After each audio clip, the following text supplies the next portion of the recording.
Esta semana el recital fue en el Movistar Arena, pero el partido se define en Washington. Volvió la comitiva argentina, volvió para pasar el fin de semana largo, vino de visita, ¿no? Ellos trabajan en Washington, por eso regresan el martes para la bilateral con Donald Trump y también para asistir a la asamblea anual del Fondo Monetario Internacional y del Banco Mundial que va a tener lugar la semana próxima. Por estas horas tenemos trascendidos, seguimos con trascendidos y un hermetismo absoluto en términos de oficial, nada oficial, pero según los trascendidos hay sellado un acuerdo entre Scott Bessent, el secretario del Tesoro norteamericano, y el ministro de Economía Toto Caputo, una línea de swap por $20.000 millones que estarían calzados justamente a los vencimientos, ¿no? Para uso exclusivo de los vencimientos de deuda que tiene comprometido la Argentina, tanto para enero como para junio del año entrante. La que habla es Luciana Glesser, yo soy Ignacio Fidanza y esto es A Sangre Fría.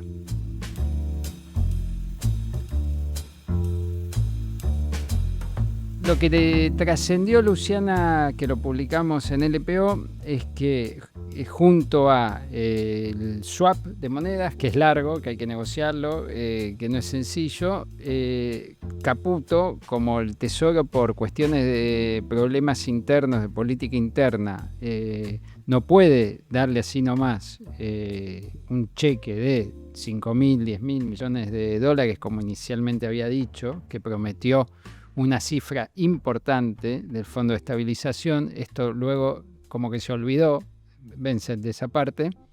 Lo que trascendió es que está tratando de armar un repo, que es un préstamo con un grupo selecto de bancos, que tenga como colateral, digamos, los famosos DEG, que son estos derechos de giro del FMI, en poder de Estados Unidos. Como que Estados Unidos dice, bueno, yo no te puedo dar fondos porque me putean los granjeros de Kentucky, los demócratas de Nueva York, los republicanos de Iowa, pero te puedo prestar estos DEX y vos con eso te vas al JP Morgan y te conseguís un crédito que, según lo que me contaban, la explicación de Caputo es que sea entre 5.000 y 10.000 millones de dólares. Anticipo de la política online que fue confirmado de alguna manera por la titular del Fondo Monetario Internacional, Kristalina Georgieva, quien ayer, para ejemplificar esta ingeniería, cómo sería esta ingeniería, apeló al crédito que consiguió Sergio Massa vía Qatar, también utilizando los DEG del Fondo Monetario Internacional, en ese caso eran del Fondo Monetario Internacional, y curiosamente para conseguir un puente de tiempo y poder pagarle al propio organismo y que a partir de ahí libere el desembolso. Otra escuela del masismo austríaco, ¿no? Masismo austríaco. Se va repitiendo cada vez más seguido. El sello y un rescate que, entendiendo, ¿no?, dos tiempos. Por un lado, lo que resta de acá a las elecciones de medio término, las ruedas, cómo las va a encarar y cómo va a sostener el tipo de cambio.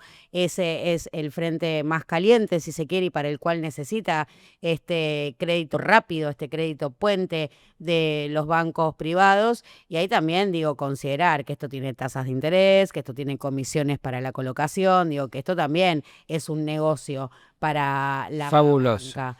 Y ahí en las últimas horas trascendió algo que hablábamos esta mañana, que es otra posibilidad, que es el oro, el famoso oro del que vos escribiste tanto, que se llevaron en la madrugada, sacaron del Banco Central. ¿Cómo es eso? ¿Dónde está el oro de la Argentina que fue enviado a un destino sin confirmación oficial? Se especula que está en Londres, pero tampoco hay ninguna prueba de que los lingotes estén allí, según medios internacionales, porque claro, al no saber la cantidad ni cuánto se envió y las opacidades que hay alrededor de este caso, oro, vamos a mirar esto, oro cargado en aviones de línea, muy turbia la imagen, ¿no? Mafiosa, cuasi mafiosa. En ese momento, según medios internacionales, esos lingotes cotizaban a $4.500 millones. La disparada que tuvo este metal en lo que va del año creció exponencialmente, con lo cual ahí puede haber una cantidad significativa de activos y ver qué pasó, qué hizo con la Argentina, ¿no? Con estos activos en este lapso de tiempo. Tema que los pone muy nerviosos. La otra vez vos publicaste una nota sobre el tema, sobre el destino, el uso y demás del oro, y se te enojó Pablo Kirchner, el secretario de Finanzas. Enfureció. Enfureció. Pero no hay una explicación seria de qué están haciendo con un activo, digamos, del Banco Central de Argentina. Es más, tienen la obligación de brindar esa información y así todo no la brindan. Hay una resistencia, incluso un pedido de la Auditoría General de la Nación que le exige al Banco Central que informe, y el Banco Central se niega a brindarle la información una vez más, ¿no? A la Auditoría General de la Nación. Por otro lado, la pregunta que me hago es, bueno, supongamos que ocurre algo parecido a esto, un swap de 20.000 millones que no se puede usar para intervenir en el mercado, que se puede usar como para mostrar al mercado, pero no para gastarlo, y algún tipo de préstamo repo con bancos, como sea. ¿Esto evita la devaluación después de las elecciones? No, pero este no rotundo no se desprende de una estricta fórmula matemática, no es consecuencia de un ejercicio lógico, sino que está determinado por la falta de herramientas creativas para sortear el entuerto económico, porque vuelvo a la idea de los dos tiempos. Por un lado, un frente cambiario en llamas que en el día a día demanda más dólares de los que requiere, y esto es un problema de flujo. Ese flujo con los 5.000 del repo puede llegar, en el mejor de los casos, a las elecciones de medio término y quizás le quede alguna cuerdita más.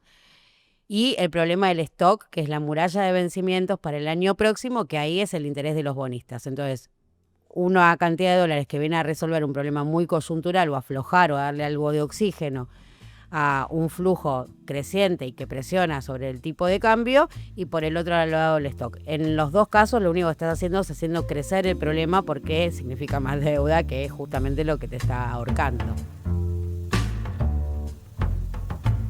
Este miércoles en la Cámara de Diputados hubo una sesión muy interesante donde los diputados que responden a los gobernadores de Provincias Unidas, que venían trabajando un posicionamiento público de oposición a Milei, de construcción de la sensatez, de alternativa presidencial para el 2027, terminaron salvando a Milei, permitiéndole que siga gobernando con facilidad por decreto. Así es, finalmente esos legisladores que responden a los jefes territoriales de sus provincias o se abstuvieron o se ausentaron o votaron en contra de un artículo de la ley que iba a modificar la ley vigente de los DNU en Argentina y le permitieron a Milei ganar tiempo. ¿Por qué? Porque ahora lo que sucede es que el Senado tendrá que volver a tratar este tema, aceptar las modificaciones introducidas o insistir con la redacción original. Y esto por lo menos le otorga a Milei 7 días de plazo. Vamos a explicar un minuto esto porque parece una cosa de abogado medio aburrida, pero es muy importante. Milei está gobernando por decreto. Cuando Milei saca un decreto y el gobierno se lo rechaza, para rechazárselo el proceso es más difícil que la sanción de una ley. Requiere 2/3 de las dos cámaras. Una ley es simple mayoría. Esto es una distorsión del sistema republicano y esto lo crea Cristina Kirchner. Esto fue una ley de Cristina Kirchner cuando era gobierno de dificultar, complicar el derribo de los decretos. Hoy el peronismo se da vuelta, lo usa Milei y dice vamos a voltearlo, ¿no? Ahora, para adelante, lo increíble es que estos gobernadores que se estaban mostrando independientes, son 6 gobernadores, Yarlora, Puyaro, Nacho Torres, Sadir, Valdés. Y Claudio Vidal. Y Claudio Vidal, el santacruceño. Y en este juego articulado de ausencias, abstenciones y hasta votos positivos lograron que estirar, digamos, la definición de esta ley, que finalmente va a ser modificada porque el peronismo en el Senado tiene tiempo. Ahora, la pregunta es, ¿cómo se articuló esto? Porque ahí nosotros publicamos que hubo una pelea por llevarse el triunfo entre Caputo y Martín Menem / Francos Catalán. ¿Cómo fue esto? Bueno, claro, lo que se produjo ayer fue el intento de parte de Martín Menem de adjudicarse una cuota en el triunfo, y del otro lado, en Casa Rosada, a unas 8 cuadras del Congreso, decían: fuimos nosotros, los muchachos de las Fuerzas del Cielo y Santiago Caputo, los que intervinimos con conversaciones con gobernadores o mandamases, como el caso de Carlos Rovira, gobernadores como Maximiliano Puyaro, Rogelio Frigerio, etcétera, etcétera, etcétera. Y del otro lado, lo que decían en el Congreso es: bueno, Caputo no estuvo en ninguna de las derrotas y ahora viene a sacarse la foto para la victoria. Incluso llegaron a contarme algunos legisladores que también intervino Cristian Ritondo dando vuelta al voto de Oscar Sago y Eduardo Falcone, que son los legisladores del MID, que votaron a favor de la ley en general, pero cuando llega el momento de votar el artículo 3, votan en contra. Lo mismo los legisladores ex libertarios y ahora del bloque Coherencia, Carlos de Alessandro y Gerardo Gustavo González, que votan a favor y luego cambian su voto minutos después nomás, todo un gesto de coherencia también, para rechazar la sanción. Incluso este jueves el jefe de gabinete, de una manera muy poco usual, cargó duro contra Santiago Caputo y dijo: bueno, acá hay gente que asesora, que no pone la firma, yo firmo decretos, firmo resoluciones, ponemos el cuerpo, que venga, que asuma un cargo. Cuando le pregunta a Mario Dufar: ¿pero está hablando de Santiago Caputo? Sí, que venga, que asuma un cargo. Gente que trabaja, sí, pero no tiene responsabilidad. Viste que hay algunos que firmamos resoluciones, decretos, proyectos de ley, etcétera, y hay otros que asesoran, pero que no tienen esa responsabilidad. ¿Pero qué quiere que Santiago Caputo firme? Claro. Yo digo, eso es una decisión del presidente. ¿Pero le gustaría que Santiago Caputo tenga firme en el gobierno? Yo creo que todos. A mí me parece que dirigentes que están participando del gobierno asuman responsabilidades, es bueno. ¿Por qué?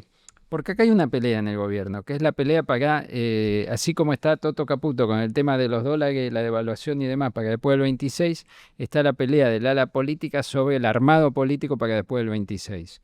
Y Santiago Caputo mostró hacer esto y dijo: bien, se puede ser exitoso, volver al primer año, yo soy el que lo tiene que articular. Y es con los radicales de Loredo, los macristas de Ritondo y Santilli, y los gobernadores de Provincias Unidas, más algunos sueltos como el Millonero, el Salteño, etc. Y del otro lado, bancado por Carina, está Francos y Catalán, ¿no? Uh-huh. Y los Menem. Entonces ahí se están disputando, digamos, quién va a controlar este proceso. Y de manera paralela hay una negociación abierta con Macri, que Macri, esto yo no lo entiendo, pero lo hacen. Macri se va a quedar prácticamente sin diputados ni senadores, pero igual negocian con él. Y Macri pide 3 ministerios. Quiere Agricultura para Echeverri, que está, creo, procesado, pero no importa. Pide Transporte para Dietrich y pide Trabajo para Triaca. Y acá lo que hay que ver son los negocios, ¿no?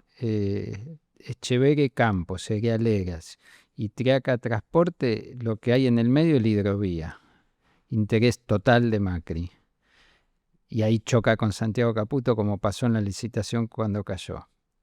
Y después el regreso supuesto de la obra pública, que en el mundo libertario, digamos, es arreglar las rutas, nada más. No es ni escuela, ni universidad, ni hospitales, ni centrales nucleares. Ahora, y eso es Dietrich. Hay un tema, y es la incertidumbre respecto de la posibilidad de que, así como el gobierno afronta una corrida cambiaria, termine afrontando una corrida electoral. Esta tarde me decía un legislador del PRO que si en las urnas a Milei no le va tan mal, es decir, pierde pero cabeza a cabeza, ellos están dispuestos a hacer el rescate, pero que si pierden por goleada lo van a pensar. Y bueno, ahí va el tema, mira. El gobierno va a decir: contemos los votos por fuerza. Uh-huh. Entonces veamos cuántos son los votos totales a nivel país de la Libertad Avanza y cuántos son los votos totales de Fuerza Patria, ¿no?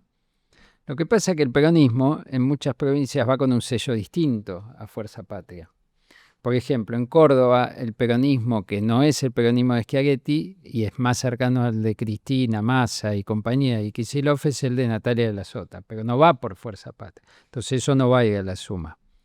Entonces ahí hay que ver cómo te lo cuentan. Pero para mí el tema es el mapa, ¿no? O sea, y los legisladores, las dos cosas, en una mirada un poco más fina, digamos. El mapa, ¿dónde gana el gobierno? Una encuestadora muy reconocida, mujer, inteligente, no me permite publicar la encuesta que me mandó ayer, pero le da en provincia 10 puntos arriba a Tayana respecto a Esper, ¿no? El cálculo en la Libertad Avanza es que si pierden por más de 7 puntos la provincia no logran esto que decís vos, que es ganar a nivel nacional. La boleta es un problema para la Libertad Avanza porque Esper ya no es candidato, pero va a estar en la boleta. Uh-huh. Entonces, esta medición sigue vigente. Y es más, yo me pregunto, gente no muy informada, ¿no? Que es la mayoría que nos sigue el día a día como nosotros de la política, llega al cuarto oscuro y ve a Esper. Se puede sentir engañada, puede decir, pero ¿cómo? Me mintió Milei, me dijeron que lo habían bajado, está el narco acá, ¿qué pasó? O sea, presunto narco, no sé, ¿cómo es? ¿No? Yo quiero votar a Karen Reicher, va a decir alguno. Claro, o sea, hay que ver ese efecto de Esper en la boleta ese día. Pero el problema es, cuando vos mirás el mapa decís, seguro, ¿qué tiene la Libertad Avanza? Seguro tiene la capital, Entre Ríos, Mendoza y Chaco. Parejo. Ay, dudar. Ponele, Chaco, ¿y qué más? Son 4 distritos. Ellos dicen Corrientes, no sé, que está también esta actriz. Sí, es verdad, Virginia Gallardo. Sí. Y bueno, y después en Santa Fe hay triple empate, Córdoba no se sabe, hay encuesta para lo que quieras, Río Negro gana cómodo el peronismo, dicen que también gana en Chubut, que también puede ganar en Santa Cruz, que también obviamente la provincia de Buenos Aires. Entonces, viste, hay que ver cómo toma el mercado y la política el resultado, ¿qué van a mirar, no? Ahora, si el gobierno pierde en votos, en cantidad de legisladores y en el mapa, está en el horno, digamos, tiene que ganar alguna de esas, ¿no? O sea, a mí me parece que la traducción de como que hay dos tiempos, ¿no? Uno, pero que después de octubre se retroalimenta todo. Se hace una sinergia compleja, que es resultado electoral, ¿no? ¿Qué pasa con esto que decís vos? Devaluación. ¿Cómo sigue eso en la economía? Una devaluación no garantiza que en poco tiempo se fumen la competitividad inicial que te da el salto del tipo de cambio. Digo, quedó demostrado con la fenomenal devaluación de diciembre del 2023 y a los pocos meses quedó agotado ese margen que te da el crecimiento de tus exportaciones. Con lo cual una devaluación puede estar atada a una segunda y a una tercera devaluación, en tanto y en cuanto, una vez más, marcábamos antes, la deuda crece y ese es el principal problema o lo que te genera un cuello de botellas en la demanda de divisas, digo, murallas de vencimiento cada vez más altas a partir de esto. Te lo pregunto al revés. A ver. Ahora ya vos publicaste en todo el mundo, creció la inflación en la ciudad de Buenos Aires, ¿no es cierto? Sí. Saltó de 1,6 a 2,2 agosto-septiembre, sí. Un montón. Sí. Hubo una devaluación en estos últimos 2 meses. Casi 40% desde el cambio de la política. 40%. Casi 40, caricia de 40, está por encima del 35% si consideramos 11 de abril el anuncio del esquema de flotación entre bandas y el día de hoy, 9 de octubre. Terrible. Bueno, amiga, no tenía el número, terrible. 40% de devaluación. Bueno, la inflación, el pass-through no existe, dijo Milei, algo parecido al pass-through existe porque subió la inflación un montón en el último mes. De todas maneras hay que reconocer, ¿no?, que a una evaluación del 40%, fue un pass-through moderado y morigerado, ¿pero por qué?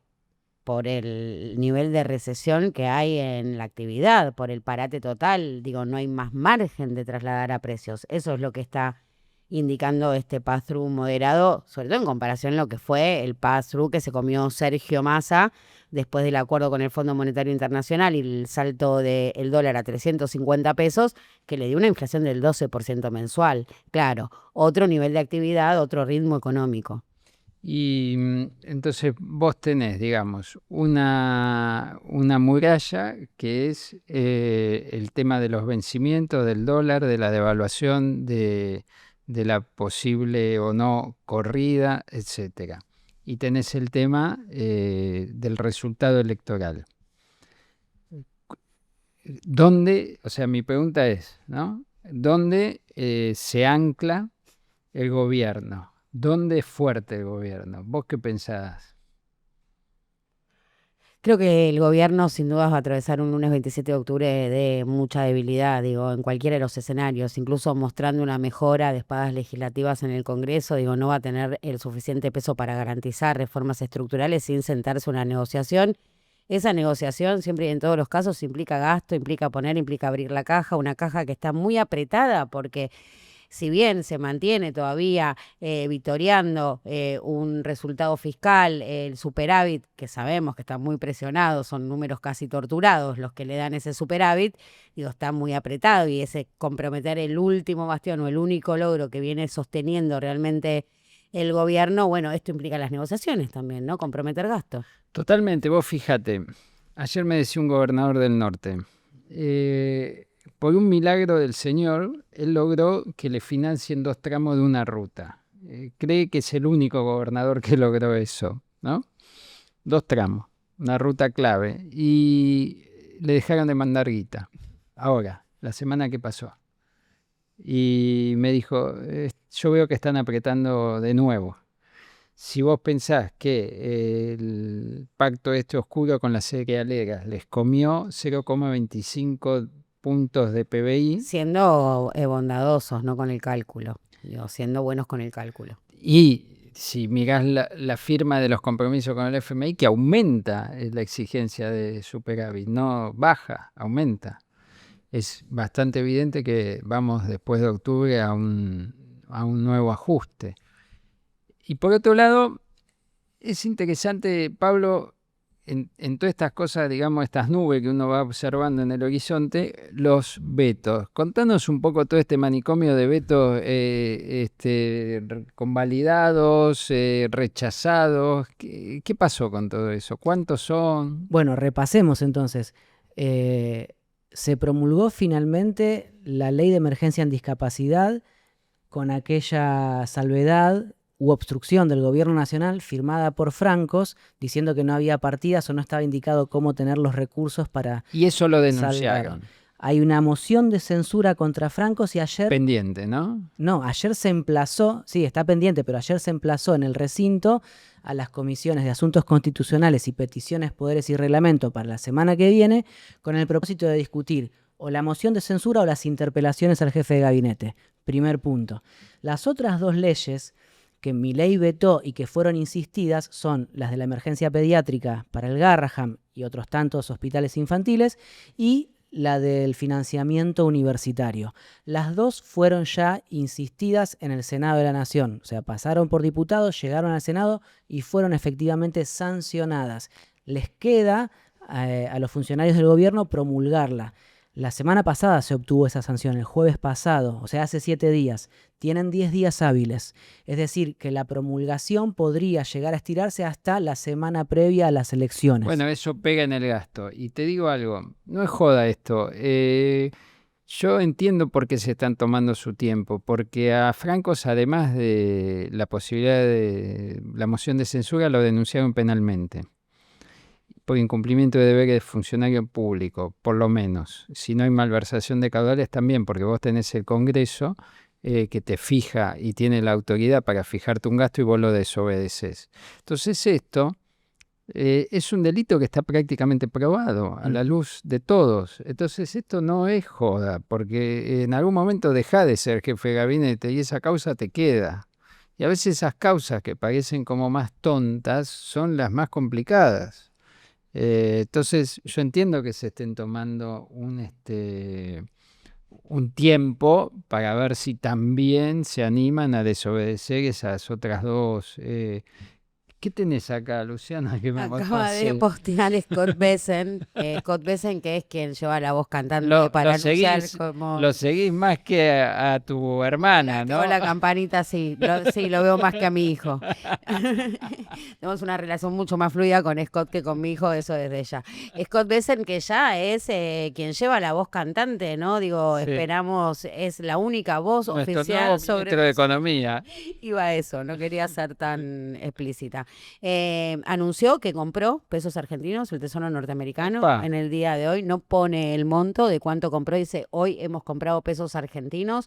Realmente es todo una señal, ¿no? Porque compra, otra vez, compra pesos argentinos con dólares. No hay que ahondar mucho en lo que significa esta operación. Pero pega, esto es alucinante. Compra pesos argentinos, ¿dónde? ¿Cómo? O sea, es que ¿cómo compra pesos argentinos? Bonos. Lo que está diciendo, él ahí dice, hemos comprado pesos argentinos. En inglés la traducción literal de lo que estoy leyendo en simultáneo es compramos pesos argentinos. Eso está diciendo. No hay ninguna aclaratoria sobre la operación ni montos. Inmediatamente después, en las líneas subsiguientes, remarca el compromiso de Donald Trump con el American First e incluye a la Argentina en esa idea de American First. Dice, American First es también para nuestros aliados. Aliados, sí. Y habla de muchos empresarios, también norteamericanos, que le muestran su gran interés en venir a invertir en la Argentina a partir de lo que es la presidencia. Bueno, Javier también Milei. Estoy leyendo acá que confirma el swap de 20 mil millones. Bueno, acá para adelante vamos a tener que investigar un poco dónde se compra el señor Bessent los pesos, ¿no? Esto es extraordinario. Porque de última, sí, nosotros queríamos venderles los nuestros, ¿o no? Digo, sí. Yo estaba muy dispuesta a venderles. Sí, y es que esto es contado con liqui, blue, bonos. No, y que no venga acompañado esto, digo, en simultáneo. Pero además esto es extraordinario. ¿Dónde compra los pesos? ¿Cuántos pesos compra? ¿Para qué hace con los pesos después? O sea, ¿sabe cómo funciona Argentina? Es extraordinario. Pero claro, parece el ministro de Economía de Estados Unidos diciendo que compró pesos argentinos y nada más, y no hay comunicación en paralelo, una gacetilla, 4 líneas del Palacio de Hacienda, del gobierno local, explicando la operatoria o dando más herramientas. No es sumamente mira, acá pide que bajemos los impuestos. Dice, lower taxes. Que es una duda que teníamos cuando piden reforma fiscal, que quieren